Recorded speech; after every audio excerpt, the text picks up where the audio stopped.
마태복음 11장 11절 말씀 한 절 다 같이 읽어보도록 그렇게 하겠습니다. 다 같이 읽겠습니다. 시작. 내가 진실로 너희에게 말하노니 여자가 낳은 자 중에 세례 요한보다 큰 이가 일어남이 없도다. 그러나 천국에서는 극히 작은 자라도 저보다 크니라. 아멘. 오늘은 세례 요한 편에 대해서 말씀을 드리겠습니다. 여러분이 알다시피 세례 요한은 여자가 낳은 자 중에 정말 큰 이가 없다 할 만큼 대단한 그런 부름을 받고 태어난 그런 아들이라고 하는 거 우리가 잘 알고 있습니다. 요한의 아버지 어머니가 제사장 가문이었습니다. 그리고 어머니는 그 레위 집안의 후손이었습니다. 그래서 제사를 이 백성들을 위해서 지내는, 그리고 또 제사를 지내고 나와서 백성들에게 평안을 알려주는 그런 큰 제사 직분을 맡아 있는 그런 부부였습니다. 그리고 부부가 이렇게 지내면서 나이가 많았는데도 아이를 낳을 수 없는, 아이가 없는 그런 집안이었습니다. 그런데 이 오늘 성경에 나타난 요때 제비를 뽑아가지고 이 사가랴가 제사 직무를 수행하는 그런 이 차례를 받게 됩니다. 그래서 성소에 들어가서 제사를 지내는데 향단 우편에 천사가 나타나서 사가랴야, 내가 너희 집안에 아들을 주겠노라 하면서 아들을 낳거든 이름을 요한이라 하라, 이렇게 하였습니다. 그래서 아이가 생기기도 전에 이름부터 받았던 그런 자였습니다. 그러니까 요한은 다시 말하면 또 예수님의, 다시 하나님이 오시는 길을 만드는 사람이라고 하는 그런 이름을 받은 분으로서 참 당시 그 선지자도 없고 제사장이 그저 제사만 지내는 그런 상황에서 그 당시 세례 요한은 정말 위대한 혜성처럼 나타난, 누구든지 존경하고 그의 말을 무시하지 못하고 따를 수밖에 없는 그런 상황이었습니다. 그래서 그 잘났다고 하는 율법사들도 세례 요한 앞에 와서 그의 시키는 대로 해야 하고, 또 그의 요구 따라서 와서 세례를 받아야 하고, 그들에게 강력한 어떤 메시지를 전달해주고, 아주 세례 요한은 그야말로 대단한 인물이었습니다.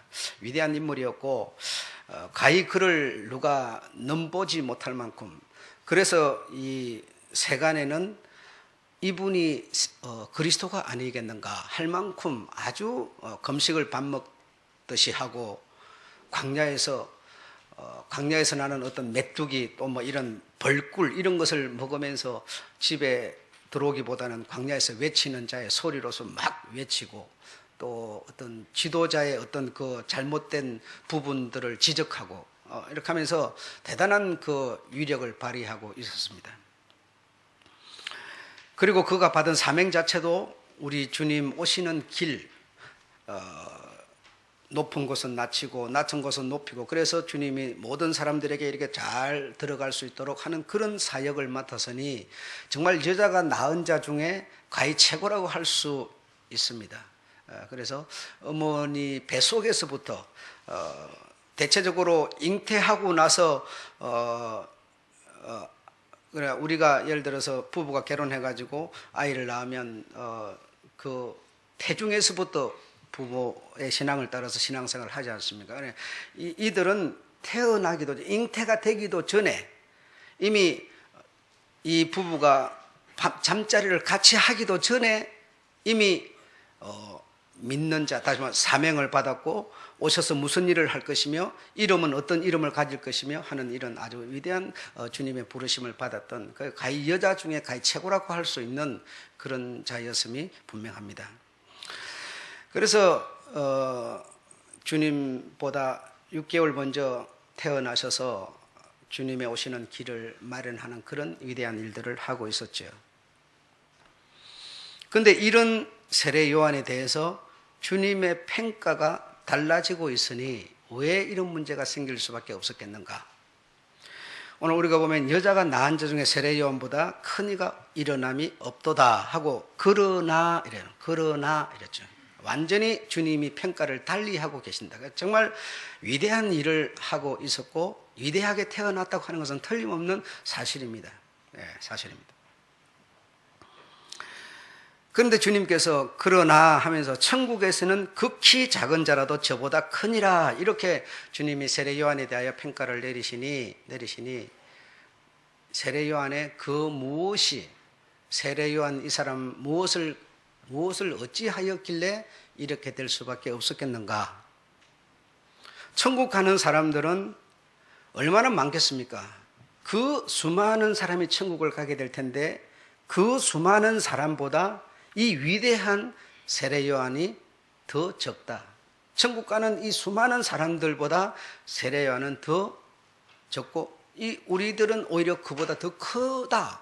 이런 평을 내리시니 이렇게 된 이유를 우리가 오늘 이해해야 되고 이렇게 된 이유를 우리가 알게 될 때 우리의 신앙도 바로 설 수 있게 될 것이라고 믿습니다. 여기 계신 젊은이들은 대체적으로 아마 모태, 우리가 말하자면 어머니의 태에서부터 신앙을 가졌던 모태 신앙, 이렇게 생각하고 그렇게 생각하는 분도 많이 있습니다. 그렇게 있는데 이 모태로 태어난 신앙을 가진 자들이 살아가는 과정에서 어쩌다가 왜 실패를 하고 있을까요? 왜 끝까지 천국까지 들어가지 못하는 신세가 되고 말까요? 대체적으로 여기 젊은 사람들은 그의 부모 태 속에서부터 신앙을 가졌던 분들이 틀림없을 겁니다. 거의 보편적으로 그럴 것 같은데, 그러나 그들이 왜 끝까지 승리하지 못하고 실패할 수밖에 없는가? 그것은 바로 자기 생각 때문이겠죠. 부모 말 듣기보다는, 부모는 너 신앙생활 하지 말고 세상인이 되어라, 이렇게 가르치는 부모는 아무도 없을 거예요. 그러나 자기 생각 때문에 부모의 말을 업신여기고 신앙을 버리는 사람들이 많이 있겠죠. 자, 세례 요한은 그러면 어쩌다가 이렇게 될 수밖에 없었는가? 세례 요한 이 사람 어쩌다가 주님으로부터 이런 평가를 받게 되었을까? 세례 요한이 교만해져서 그럴까? 그런 것이 전혀 아닙니다.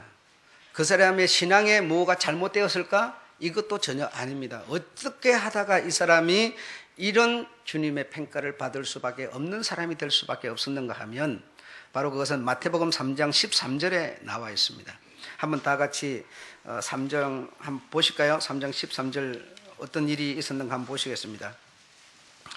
3장 13절부터 보시면 다 같이 한번 읽어보시겠습니다. 15절까지 시작. 이때에 예수께서 갈릴리로서 요단강에 이르러 요한에게 세례를 받으러 하신대 요한이 말려 가로되 내가 당신에게 세례를 받아야 할 터인데 당신이 내게로 오시나이까?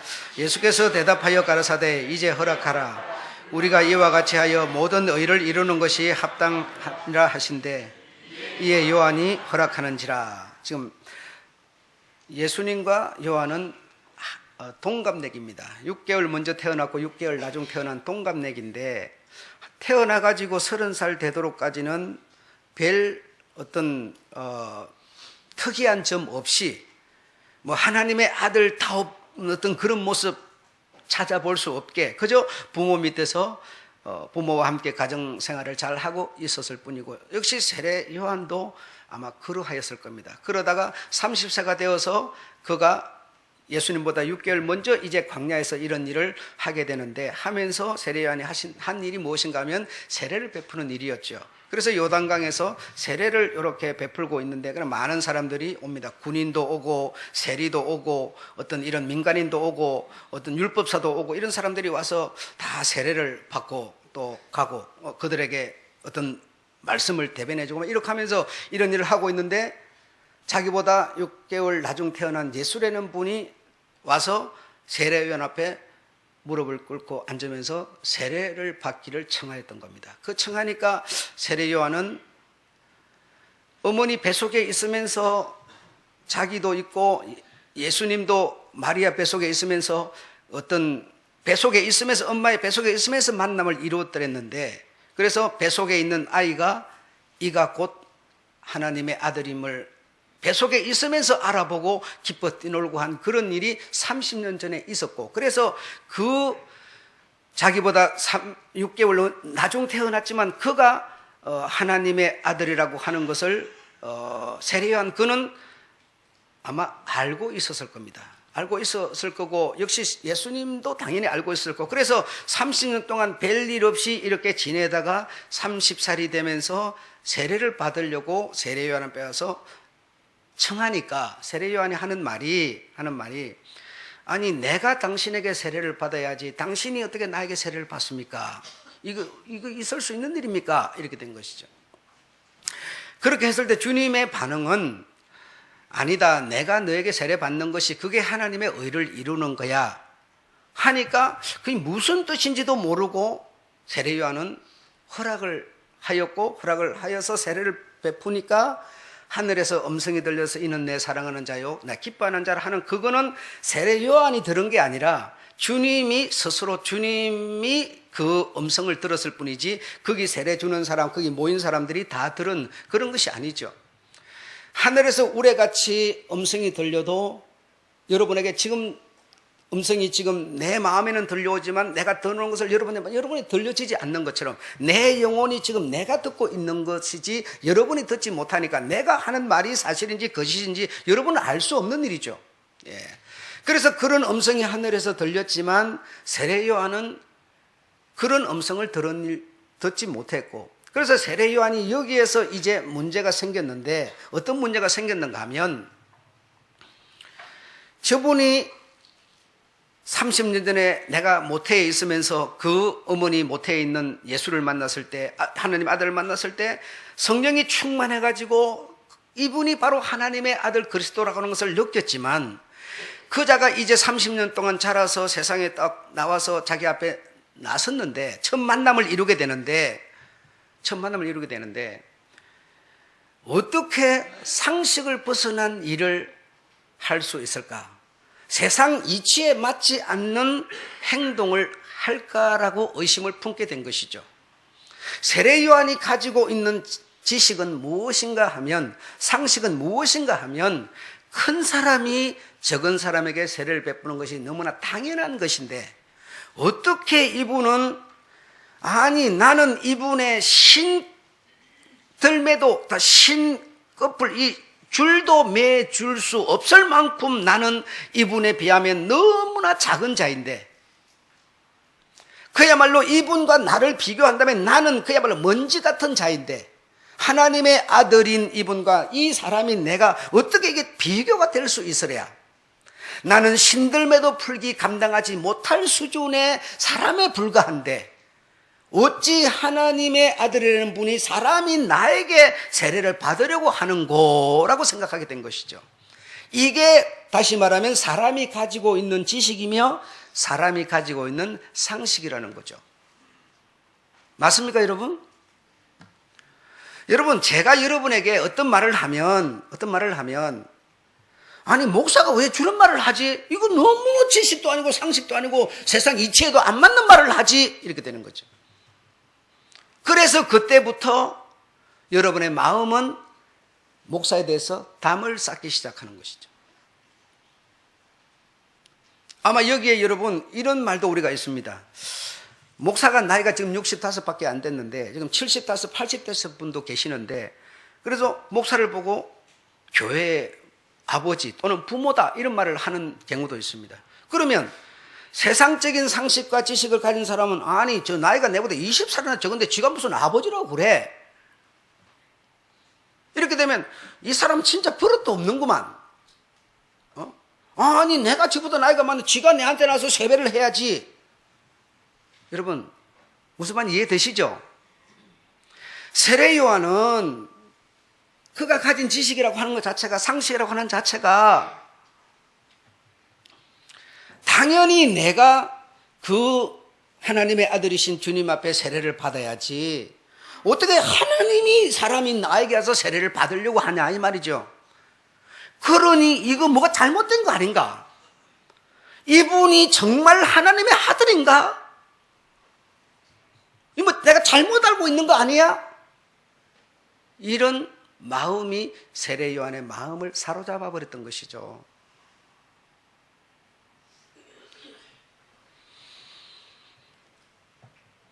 그래서 아까 제도 읽었습니다마는 내가 땅의 일을 말하여도 너희가 믿지 못하거든 하물며 하늘의 일을 말하면 너희가 어떻게 나를 믿겠느냐.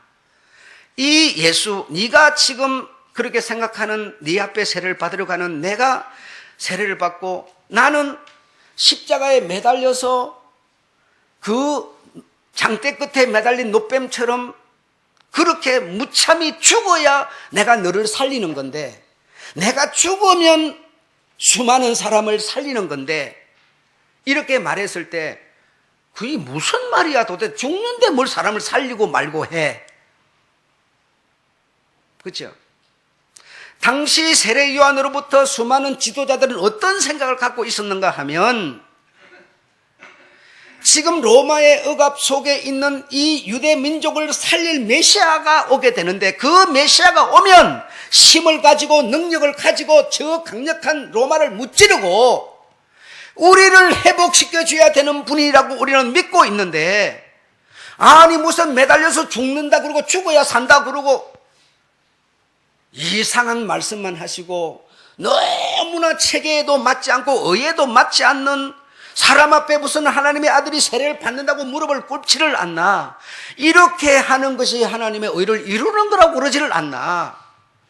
마음에 수많은 의심이 세례 요한의 마음을 사로잡고 말았던 겁니다.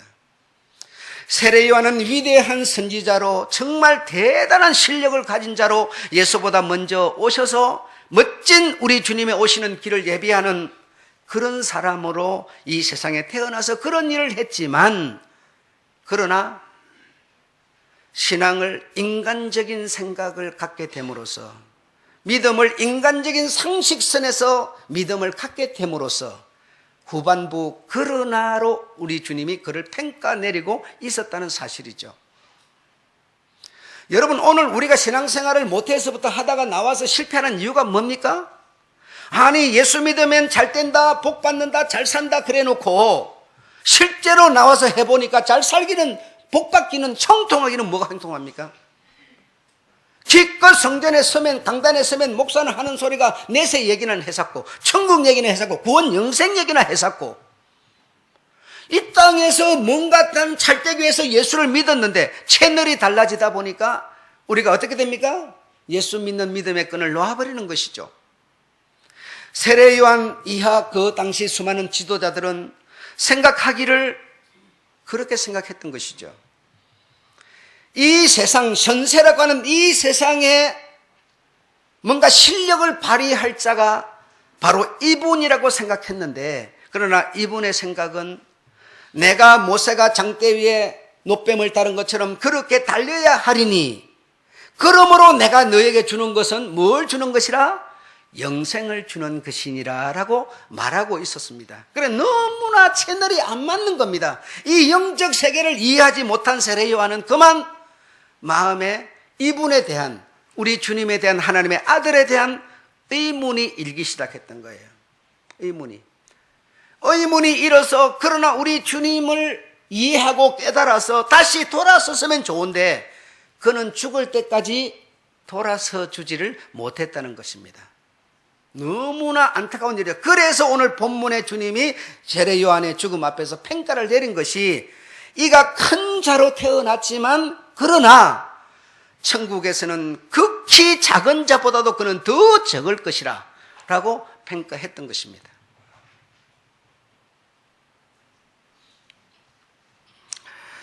세례 요한이 우리 주님에 대해서, 그리스도에 대해서 어떤 생각을 했는가 하면 3장 11절에 보시면, 나는 너희로 회개케 하기 위하여 물로 세례를 베푸지만 내 뒤에 오시는 이는, 이거 예수를 말하는 겁니다. 메시아를 말하는 거예요. 이는 나보다 능력이 많으시니 나는 그의 신을 들기도 감당치 못하겠노라. 그는 성령과 불로 너에게 세례를 주실 것이요 손에 키를 들고 타작마당을, 다시 말하면 유대민족이라고 하는 마당을 정하게 하사 알곡은 모아 곳간에 들이고 쭉정이는 꺼지지 않는 불에 아주 모든 심판자라고 그는 알고 있었던 거예요.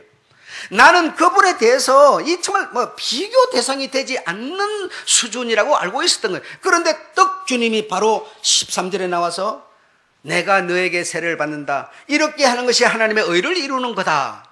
의는 질서요, 체계요, 거룩을 말하는 건데 하나님의 이 나라가 이게 전부 통째로 뒤집어지는 거 아니냐.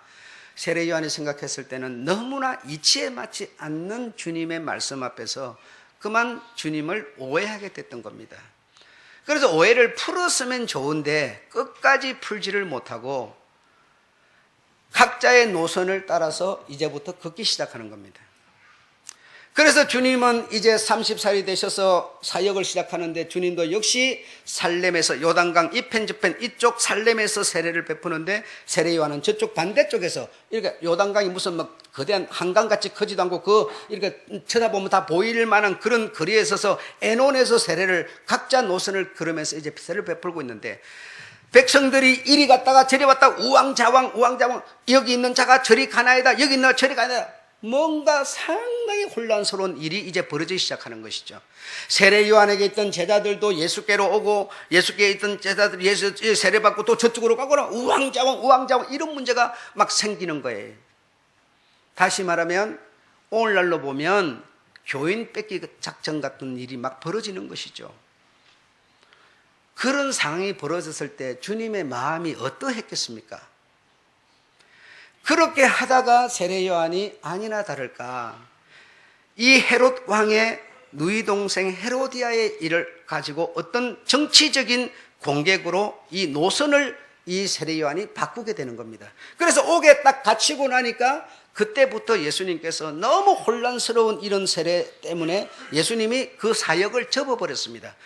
그렇다고 그걸 맞서가지고 네가 틀렸으니까 물러나라. 아니 지가 이해하지 못하여서 그렇게 하는 걸 갖다가 물러나라 그런다고 세례 요한이 물러나겠습니까? 그 강직한 성격이 물러날 일도 없는 것이고 예수님이 사역을 접고 가만히 계셨습니다. 그 정도 상황까지 갔으니 얼마나 대단했겠습니까? 그런 사역을 접고 주님께서 가만히 계시니까 세례 요한이 그만 정치적인 공격을 하면서 옥에 갇히게 됩니다. 그래 그때부터 다시 주님이 사역을 시작하게 되셨죠. 하나님의 아들이 사람하고 같이 뛰놀았어야 되겠습니까? 그래서 세례 요한이 감옥에 갇혔는데 감옥에 갇혀 있을 때 세례 요한의 제자들이 세례 요한을 찾아갔습니다. 찾아가서 선생이 당연히 사부가 갇혀 있으니까 안 찾아가겠습니까? 찾아갔더니 세례 요한이 제자들에게 무엇을 주문했는고 하니 바로 이런 것을 주문을 했어요. 감옥에 갇혀 있으면서도 그는 도무지 자기가 생각하는 예수라는 하나님의 아들은 이런 분인데 내가 볼 때 그분은 저분은 내가 생각하는 이런 분은 아닌 것 같아.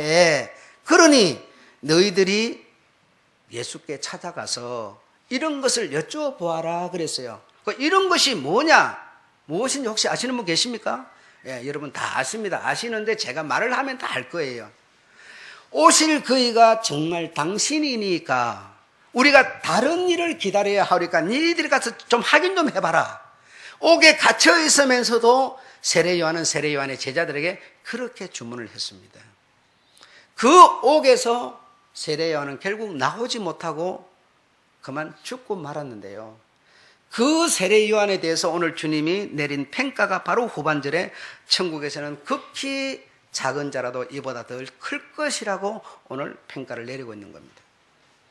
세례 요한이 교만해지거나 오만해지거나 무슨 지가 더 예수님보다 크기 때문에 그런 게 아니라 자기가 생각할 때 예수는 최소한 이런 분이라고 알고 있었던 거예요.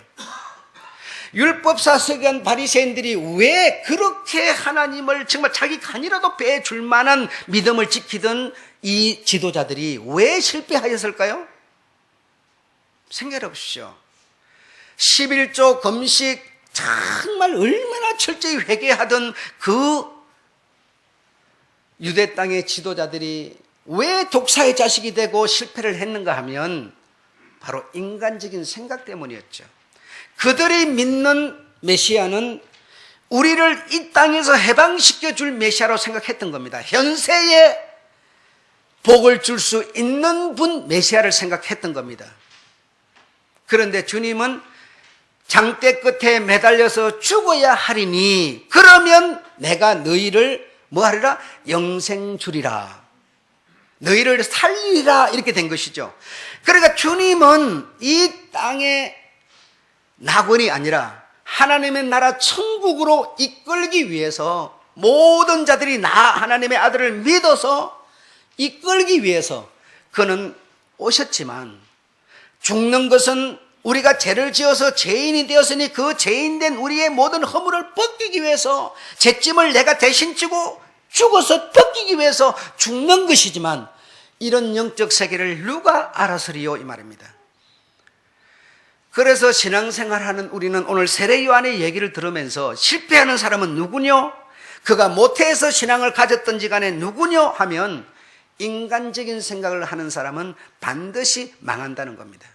세례 요한 같은 신사가 될 수밖에 없다는 것이죠. 내가 아무리 이 세상을 살면서 전도를 받을 적에는 교회 가면은 잘 삽니다, 복 받습니다 이렇게 들어왔지만, 그러나 성경이 말하는 진리를 이해하고 받아들여서 믿는 자, 우리 주님의 말씀을 따라서 믿는 자가 되어야 되는데, 이거는 필요 없고 그저 이 땅에서 눈에 보이는 이 육신 잘 되는 것을 위해서 신앙생활을 한다면 채널도 다르고 서로 추구하는 바가 달라서 실패할 수밖에 없다는 것입니다. 이해되십니까? 여러분, 정말 우리가 신앙생활 하는 것은 이 땅에서 잘 되는 게 아니라, 우리 박예란 지사님 눈에 보여서 얘기해. 박예란 지사가 신앙생활을 전도를 받아고 교회를 왔는데 주일날 오려고 2층에 살다가 계단을 내려오는데 계단에서 자빠졌다는 거 아닙니까? 그러니 여러분, 무슨 생각을 하겠어요? 아, 이거 내가 교회 갔는데 교회 가지 말라고 그러는가 보다, 이런 생각을 안 하겠습니까 여러분? 당연히 하게 되죠. 그러나 그 생각을 이기고 나왔더니 지금까지 나오는 거지. 아니, 교회 가면 잘 된다, 복 받는다, 잘 산다 해놓고 뭐든 형통하다 해놓고 교회 가는데 뭐 자빠졌냐 계단에 서기. 그러면 여러분 실패할 확률이 굉장히 많죠. 예. 이런 것처럼 우리가 잘 살고 못 사는 것은 여러분 다 내 하기 나름입니다. 하나님은 수고하는 사람의 손에 복을 주시고 복의 권한이 되셔서 내가 노력하면 거기서 부를 얻도록, 발전하도록, 성장하도록 이렇게 해놨는데, 우리가 생각하는 신앙은 어떤 것이냐? 내 노력은 필요 없고 하늘에서 뭘 복을 똑똑 떨어져 준 줄 알고 있어요. 감나무 밑에 누워가고 감이 떨어지기를 바라려면 여러분 어떻게 그 채널을 딱 맞춰서 입에 쏙 들어가게 만들겠어요? 강아지 아프면 목에 씌우는 거라도 하나 갖다 이런 거라도 받쳐놓고 있든지, 안 그렇습니까? 하나님이 돈을 주고 하나님이 약을 주는 게 아니고, 하나님은 하나님의 사람들을 통해서 약을 주고 하나님의 사람들을 통해서 관계를 주고 돈을 주고 복을 주는 거 아니겠습니까? 하나님이 이 세상에 사는 우리에게 현실 세계에 그 어떤 것도 주지 않습니다. 그러나 내가 하면 받을 수 있도록 하나님은 다 기반을 쌓아놓고 있습니다. 예.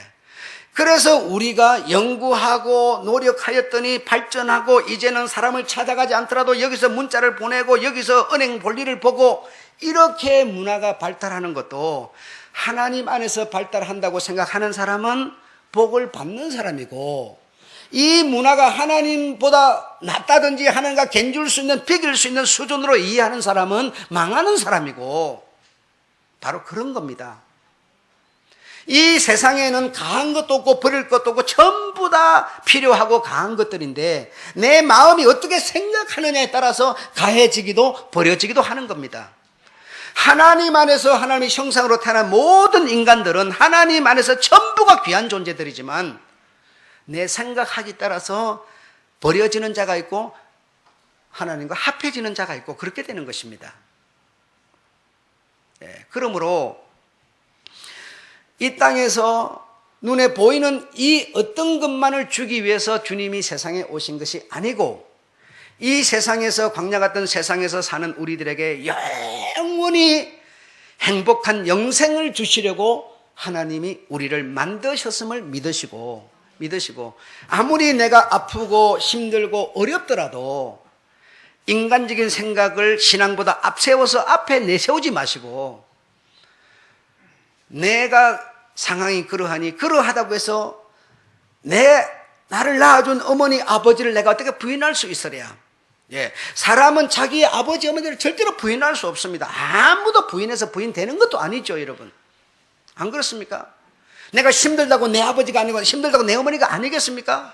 힘들어도 내 아버지고 내 어머니예요. 내가 아파도 아버지 어머니 나를 갖다 하필이면 왜 아프게 낳았어요? 그래도 아파도 내 아버지고 내 어머니예요. 이런 것처럼 내 행편이 어렵고 힘들더라도 하나님은 천지 만물을 창조하신 분, 나를 만드신 분, 이것을 우리는 부정하거나 거부할 수 없는 것입니다.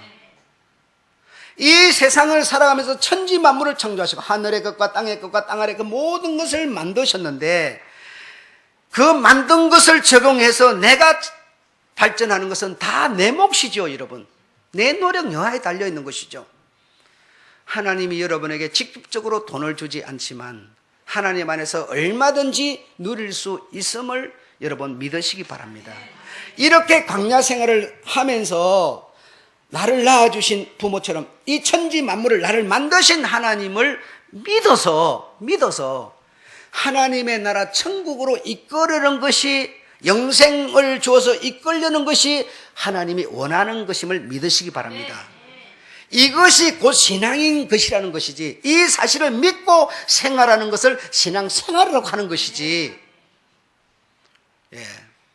이 사실을 이해하시고 자기 부모를 거부하지 않는 것처럼 우리 하나님은 이 천지 만물을 창조하시고 만드시고 나를 만드시고 나의 부모 아닙니까?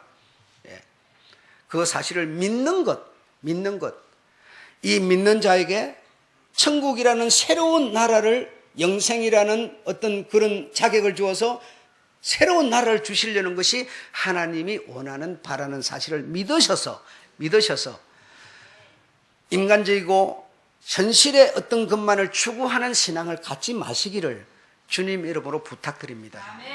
이렇게 위대한 세례요한 선지자요, 우리 주님 오시는 길을 말은 했지만, 그러나 주님 한 번 오해하는 바람에 마음을 풀지 못한 이유는 눈에 보이는 현실, 지금 현재 이 육신이라고 하는 것을 우선하여서 신앙생활 하다 보니 이런 실수를 하게 됐다는 것을 오늘 여러분이 이해하셔서 우리 또한 그런 늪에 빠질 수 있고 그런 늪에서 나와서 바른 길을 갈 수 있고 우리는 오늘 제시를 받게 된 것이죠. 아무쪼록 현실의 종이 되지 마시고 현실을 이기는 여러분이 되시기를 주의 이름으로 축원합니다. 이기는 것은 꼭 많아야 이기는 것 절대로 아닙니다. 얼마든지 마음의 문제이기 때문에 적어도 이길 수 있는 것입니다, 여러분. 여러분이 전도하는데 전도가 왜 안 되는지 아세요? 너무 신앙을 갖고 뭔가 주문하는 게 많기 때문이에요. 이래라 저래라 막 많기 때문에 그 많은 것을 뭐하러 내가 가가지고 그 꼴을 당하고 있겠습니까? 그래서 안 오는 겁니다.